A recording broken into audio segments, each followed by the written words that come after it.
नमस्कार सगळ्यांना. कसे आहेत सगळे? मस्त मजेत ना? मी पण मस्त मजेत आहे. तर इथं तुम्हाला काय दिसतंय? पप्पांच्या हातामध्ये दिसतोय कोंबडा. तर कोंबड्यावरून तुम्हाला कळलंच असेल की आमचं काहीतरी पार्टीचं नियोजन चालू आहे. पप्पा सकाळी सकाळी जाऊन मंगळवारच्या पलूच्या बाजारातून कोंबडा घेऊन आलेले होते आणि तो किती किलोचा भरतोय हे चेक करायचं चाललेलं होतं. आणि मग आम्हाला पुढचा कार्यक्रमाचं नियोजन करायचं होतं. आता पुढचा व्हिडिओ तुम्ही नक्की बघा कसा आहे काय आहे, मी कशी कशी मजा केलेली आहे पार्टीची. रुद्रा जाऊन आला कोंबडा घेऊन आला का? अगो होय रुद्रा, चला बघा आज काय आपली याची पार्टी कोंबड्याची.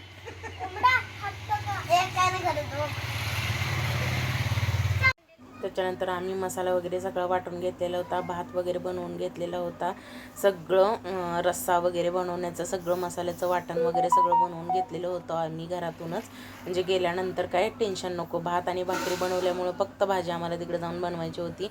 अशा तऱ्हेने इकडं मम्मी आहे, मम्मीच्या बाजूला मम्मीची मावशी बसलेली आहे, मी रुद्र बहिणी वगैरे आम्ही सगळेजण बसून गेलेलो होतो. आणि इकडं थोडंसं आम्ही पुढं गेल्यानंतर ऋतिका आलेली होती, कारण ऋतिका मंगेसोबत गेलेली होती. जार द्यायचे होते, जारची ऑर्डर होती, त्यामुळे ती त्याच्यासोबत गेलेली होती. आणि तिला आम्ही कुंडलच्या एस टी स्टँडवरून मग तिला आपण गाडीमध्ये घेतलेलं आहे. परत सगळ्यांनी सकाळी काहीच खाल्लेलं नव्हतं, फक्त चहा पिलेला होता, त्यामुळे सगळ्यांना खूप भूक लागलेली होती. तर मम्मीची जी मावशी आहे, माझी आई आहे, तिने येताना संकेतच्या लग्नाचा चिवडा आणि लाडू घेऊन आलेली होती. मस्त झालेला होता, त्यामुळे सगळ्यांना भूक लागली. त्यामुळे आम्ही म्हटलं, कारण जेवण बनवायला तर आम्हाला खूप वेळ होणार होता, त्यामुळं म्हटलं चिवडा आणि लाडूची तोपर्यंत सगळ्यांनी पार्टी करूया. म्हणून मग सगळ्यांना भूक लागली म्हणून आम्ही प्लेटा आणलेल्या होत्या जेवायला. त्यातच पप्पांना आणि दादाला थोडंसं पुढं दिलं आणि पाठीमागे बसून आम्ही त्यातलं थोडं थोडं खाल्लं. खाली बसल्या होत्या दोघी वहिनी, कारण व्यवस्थित सामान वगैरे सगळं ठेवून हे करता येतं. आणि एकच सीट आम्ही फक्त लावलेली होती आणि बाकीचं इकडची सीट काढलेली होती, कारण त्यामध्ये सामान ठेवतात. आणि हा मध्येच बघा कोंबड्याने पिशवीतून उडी मारली. आम्ही सगळेजण घाबरत होतो, पण आमच्या श्रद्धा वहिनी खूप डेअरिंगबाज, त्यांनी कोंबडा त्यात घातला लगेच. इथं आम्ही पोचलो तर खरं, पण आम्हाला जळण तर आणायचं लक्षातच नव्हतं, घरातून जळण आणलंच नाही. तर पप्पांची आमच्या तयारी चालली होती जळण शोधायची. जळण शोधायला आम्ही परत लागतो म्हणालं. आणि इकडे आम्ही सगळं हंतरून वगैरे घेतलेलं होतं आणि पप्पा गेले कोंबडा कापायला आणि इकडं आम्ही जळण शोधत होतो, ऋतिका, आम्ही आणि बहिणी. तिकडं इथं आहे ती खाली. आम्हाला आता सध्याला लागायला लागले जळण गोळ करायला. विसरलेला आहे आम्ही जळण. पार्टी करायची तर इथून सुरुवात आहे आमची. इथं भरपूर आहे झाडं त्यांना आहेत, पण चिंचाचे त्यांना आहेत. चांगलं आहे. तर जळण आता गोळा केलेला आहे. आता आत्यान काकी लागल्या तर जळण गोळा करायला. बऱ्यापैकी आम्ही जळण वगैरे गोळा वगैरे केलेलं होतं, चुलीची मांडणी वगैरे झालेली होती आणि पप्पा गेले होते कोंबडा कापायला घेऊन. मग बाकी सगळी तयारी झाली. पण आता आम्ही पाणी पण पिण्यासाठी फक्त आणलेलं होतं, पण जेवणासाठी म्हटलं पाणी आपण इथलंच घेऊया, कारण जारचं थंड पाणी पिण्यासाठी ठेवलेलं होतं.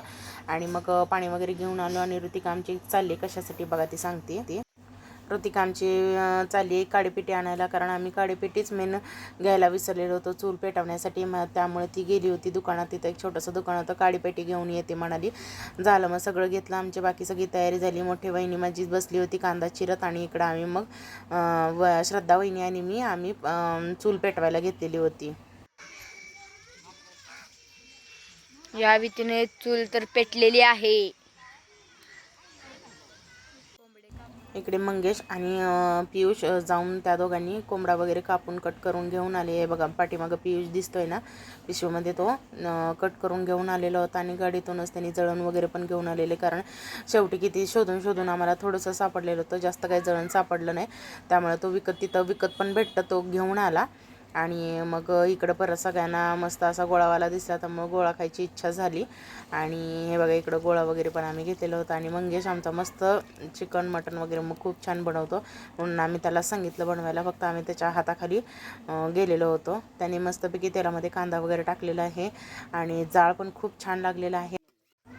मस्तपैकी मंगेशनं डायरेक्टच असं सूप वगैरे आम्ही काय बनवलं नव्हतं, कारण आमची पोरं सगळी तिखट खातात, त्यामुळे आम्ही काय सूप वगैरे बनवलंच नाही. डायरेक्ट मसाल्यामध्ये त्याने मस्त परतवून घेतलं आणि थोडं थोडं पाणी पुरवत होता. मंगेश आमचा खूपच छान चिकन बनवतो. आणि इकडे सगळं आम्ही शिजत होतो तोपर्यंत पोरांना म्हटलं की चला आपण मंदिरात जाऊन नमस्कार वगैरे करून घेऊन येऊया. हे आहे बघा, आत्ता मी सांगते, आम्ही आलेलो आहे अंकलकोपला म्हसोबाच्या मंदिरामध्ये. आणि इकडं जे दिसतंय तुम्हाला पालखी घर आहे, इकडं मस्त हे श्री म्हसोबा मंदिर आहे. हे मोठं पहिला पुरातन काळातलं मोठं जातं आहे. आणि इकडं आम्ही आलेलो आहे मग म्हसोबाचं दर्शन घेण्यासाठी. म्हसोबाच्या नावानं चांगलं हे बघा. आता इकडं सगळं दर्शन वगैरे घेऊन मग बॅक साईडला इकडं मंदिराच्या मागली आई म्हणून आहे, ती मागली आई प्रसन्न म्हणून लिहिलेलं दिसतंय बघा. तिथं पण वगैरे दर्शन घेतलं आम्ही. आणि परत मग तिथं छोटंसं गार्डन पण आहे. मग आता सगळं जेवण वगैरे होईपर्यंत पोरं पण खूप दमवतात, ती पण खूप कंटाळली. मग म्हटलं आता बसून काय करणार, म्हणून पोरांना इकडं गार्डनमध्ये आम्ही सगळेजण खेळायला घेऊन आलो. पप्पा इकडं बसलेलं होतं साईडला. आणि तिकडं सगळं खेळून घेऊन आल्यानंतर परत घेऊन आले मी इकडं. आणि शिजले की नाही आमचा बघा, पियुषला चेक करायला सांगितलेलं होतं, अजून रस्सा वाढवायचा होता. तोपर्यंत त्याला म्हटलं की चेक कर शिजले की नाही, मग आपण परत नंतर गरम पाणी टाकूया त्याच्यामध्ये. मग पियूचं चाललेलं होतं चेक करायचं शिजले की नाही. आणि अशा तऱ्हेने रस्सा मस्तपैकी आमचा रेडी झालेला होता. आणि सगळ्यांना खूप भूक लागलेली होती. इकडं दादा आणि प्रज्ञेची मस्ती चाललेली होती. आणि सगळं झालं आणि फायनली आम्ही जेवायला बसलेलो होता. असा मस्त कटाचा रस्सा झालेला होता ना, एकच नंबर लागलेला होता. खूप मस्त जेवलो, खूप खूप भारी वाटलं. खूप वर्षानंतर मला असं जेवायला भेटलं, कारण ह्या आमचा देवाचा कोंबडा वगैरे नव्हता बरं का. आम्ही फक्त माझ्यासाठी पप्पांनी नियोजन केलेलं होतं, कारण की खूप वर्षानंतर मी इकडं आलेली होती. आणि कोंबडा असा कापून खायला देवाच्या दारामध्ये एक नंबर टेस्टी लागतं. कोण कोण इथं गेलेलं आहे नक्की कमेंट करा बरं का. अंकलकोपला इकडं बघा जे आमचा पडलेला होता खेळता खेळता. आणि मम्मी आणि ही मावशी मम्मीची, ती लोकं काय नॉनव्हेज खात नाहीत, त्यामुळे त्यांना आम्ही येता येता औदुंबर आणि अंकलकोप असं जवळजवळच आहे, दत्ताचं मंदिर आहे तिकडे. मग त्यांना तिकडं सोडलेलं होतं. तिकडे रोज जेवण पण असतं, त्या जेवण वगैरे करून आले आणि त्यांना जाता जाता आम्ही पिकअप केलं. मग आम्ही सगळेजण येता येता मग परत खूप गरम झालं, त्यामुळे आम्ही आईस्क्रीम खाल्लं. आणि अशा तऱ्हेने आम्ही घरी पोचलेलो होतो. अशा पिशव्या सगळ्या काढल्या आणि वहिनी एक एक एक एक घेऊन जात होत्या. खूप मस्त पार्टीचं नियोजन झालेलं होतं. व्हिडिओ कसा वाटला आमचा नक्की कमेंट करा, लाईक करा, शेअर करा.